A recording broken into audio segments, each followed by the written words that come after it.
Ya, This is okay.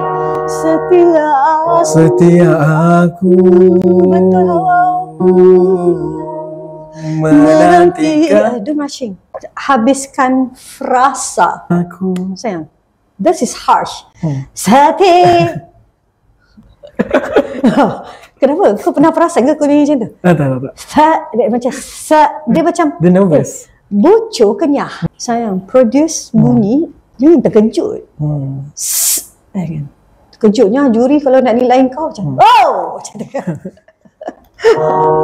Okay, try 3, 4. Setia aku. Kalau kita terus dekat bahagian sini, setia. Kalau kita touch je jadi apa? Dia bukan setia. Baru setia dah 20 minit dah.